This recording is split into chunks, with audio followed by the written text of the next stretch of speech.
Not going to pay overtime? Think again. TL, DR don't mess with the IT guy. I was discussing this sub with a good friend and he said, boy, have I got a story that'll fit.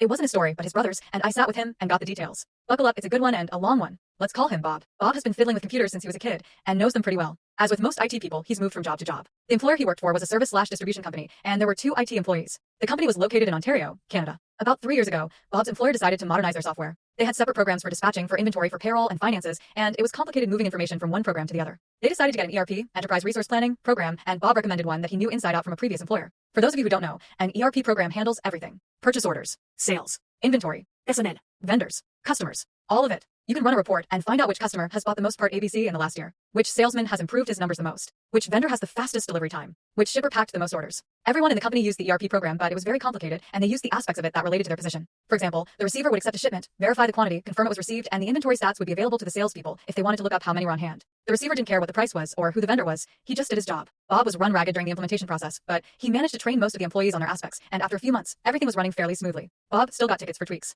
in the operation of the software and occasional hardware IT issues. Then the company decided to expand their footprint and was marketing into different time zones. That messed things up. Atlantic Canada is 90 minutes early, so if someone sent an email or an order at 8 a.m. their time, it would arrive at 6:30 a.m. Ontario time. Pacific Canada is 3 hours late, so an email sent at 3 p.m. Vancouver time would arrive at 6 p.m. This stretched out the day. So many staff came in early and worked late. Bob would arrive at 8 a.m. and there would be people that demanded his immediate assistance and were annoyed that he didn't respond instantly, even though their request was submitted before his start time. Same with late in the day. His phone would ring at dinner time with people that wanted help right now. They decided to stagger his and his IT colleague's shift times. Bob would start at 6 a.m. and work till 2:30, and his colleague would start at 10:30 a.m. and work till 7 p.m. Bob's colleague had kids and refused the shift change. The employer insisted. The colleague quit. That meant that Bob was the only person in the IT department. The employer said they would look to hire a new IT guy, but they had trouble finding one that knew the ERP system, and they were offering well under a market value salary. Bob asked for a raise and was denied. Then he wanted overtime, and the employer told him that as an IT specialist, he was exempt from overtime laws in Ontario. Bob looked it up, and the employer was correct. This went on for some time, and he knew lots of IT people socially. They told him what the company was offering, and Bob knew that they wouldn't find another tech. Things went downhill from there. Bob would get chewed out if he missed a call or an email, no matter what time it came in.